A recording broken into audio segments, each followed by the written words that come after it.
साथ अभी खुटौना प्रखंड अंतर्गत लौकहा थाना क्षेत्र के मशहूर समाज सेवी मसीहा जी जुड़ चुके हैं। आइए कुछ बातचीत करते हैं इनसे। सर, मिथिला प्रेस में आपका बहुत बहुत स्वागत है। सर धन्यवाद आपको। सर, मैं कुछ बातें आपसे करना चाहता हूं। सर, आपके बारे में ये पता चला मुझे यहाँ लौकहा में, जब मैं आपको ढूंढने यहाँ पे आया तो पता चला सर कि आप समाज से जुड़े सभी प्रकार के कामों में बहुत ज़्यादा दिलचस्पी लेते हैं सर। हाँ, और सर, क्या इसके पीछे क्या एक वजह है? समाज सेवा के लिए क्या सोचते हैं सर? समाज में किस प्रकार की सेवा होनी चाहिए आपके तरफ से? अभी हम लोगों का मुख्य पर्व होली है और उसी दिन शब बारात भी है। जी सर। बरसों का ये पर्व है, हम लोग साथ मिल कर के होली भी मनाएंगे और शब बारात को भी। यहाँ किसी तरह का कोई दिक्कत हम लोगों में नहीं है, ना होगा। साथ मिल कर के हम लोग होली भी खेलेंगे और शब बारात भी मनाएंगे। सर, चूँकि बॉर्डर एरिया में सर आप रहते हैं, ऐसे में और अभी पिछले दिनों सर यहाँ के स्थानीय थाना पर शांति समिति की बैठक हुई थी, वहाँ भी मैंने आपको देखा था। तो सर ये बताइए कि बॉर्डर एरिया होने के कारण क्या कुछ एक चैलेंज आपको लगता है कि यहाँ फेस करते हैं बतौर, चूँकि आप लोकल पॉलिटिक्स में भी इन्वॉल्व रहते हैं कहीं ना कहीं, तो क्या कुछ एक चैलेंजेस फेस करना पड़ता है? हमारा मुख्य उद्देश्य रहता है कि समाज में किसी तरह का अराजकता नहीं फैले और सभी लोग खुशहाली और अमन से रहें। कोई भी पर्व आता है उसमें हम बढ़ चढ़ कर हिस्सा लेते हैं और कहीं कोई दिक्कत नहीं आती है। सर, एक चीज़ और बताइए, चूँकि समाज में लोगों को कई सारी चीज़ों की जरूरत पड़ती रहती है, ऐसे में जो समाज के बुद्धिजीवी लोग होते हैं या जो समाज में सभी चीज़ों से सरोकार रखते हैं, लोग उन्हीं के पास मदद के लिए या किसी तरह के शिकवा शिकायत को लेकर के पहुँचते हैं।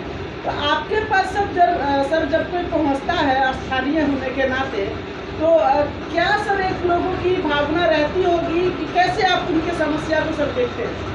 उस समस्या को हम अपने दरवाजे पर या फिर अपने प्रतिष्ठान पर बुला करके लोगों को पंचायत के द्वारा निष्पादन करते हैं। तो मेजर कोई मामला होता है उसमें मुखिया जी का भी सहयोग लेते हैं, थाना प्रभारी का भी सहयोग लेते हैं।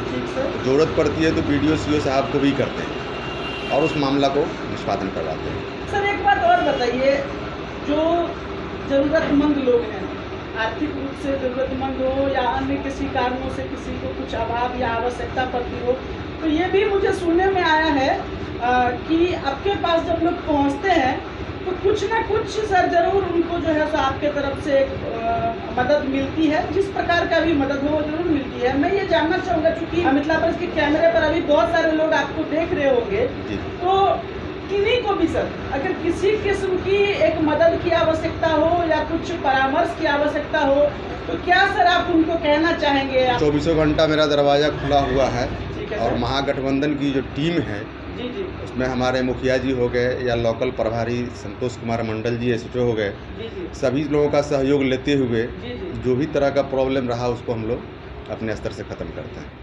ठीक सर, और अभी होली आने वाली है और शब बारात आने वाली है, आपने अभी कहा ही, तो सर सबसे पहले तमाम वो लोग जो आपको देख रहे हैं कैसा बधाई या मुबारकबाद देना चाहेंगे सर?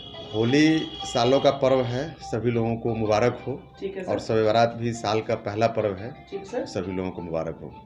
सर, मैं एक और आखिरी सवाल आपसे पूछूंगा। मिथिला प्रेस आज आप तक आई है और आपका स्थानीय मीडिया चैनल भी है ये, तो ऐसे में सर मिथिला प्रेस के लिए क्या एक आप कहना चाहेंगे? मिथिला प्रेस हमारे गांव का बहुत ही प्रतिष्ठित प्रेस है। जी सर। और जन जन तक ये सारे खबर को पहुंचाती है। जी सर। मेरे तरफ से बहुत बहुत धन्यवाद उनको। जी जी। और इसी तरह से आगे भी आप काम करते रहें, इसी आशाओं के साथ। धन्यवाद। सर, मैं एक रिक्वेस्ट करूंगा आपसे, चूंकि हम लोग सर डिजिटल प्लेटफॉर्म चलाते हैं, ऐसे में सर हमारे चैनल को सब्सक्राइब करना, हमारे वीडियो को शेयर करना, फेसबुक पे फॉलो करना, ये सब एक अहम हिस्सा होता है इसका। जी जी। तो मैं चाहूंगा सर कि आप हमारे लिए सभी दर्शकों से ये जरूर एक रिक्वेस्ट कर दें, एक अपील कर दें कि वो मिथिला प्रेस को अधिक से अधिक प्यार दें, हमारे यूट्यूब चैनल को सब्सक्राइब करें, वीडियो को शेयर करें, जो भी हमारे वीडियोज आते हैं उनको अपना प्यार दीजिए। मैं चाहूंगा कि सर आप अपील हमारे लिए जरूर करें। सभी भाइयों से ये अपील है हमारा कि मिथिला प्रेस को जो है सो अधिक से अधिक लाइव सब्सक्राइब करें। जी सर। और फॉलो भी करें। जी सर। और जन जन तक इस खबर को पहुंचाएं। जी। धन्यवाद। सर, आपने अपना कीमती समय दिया, मैं बहुत बहुत धन्यवाद व्यक्त करता हूँ।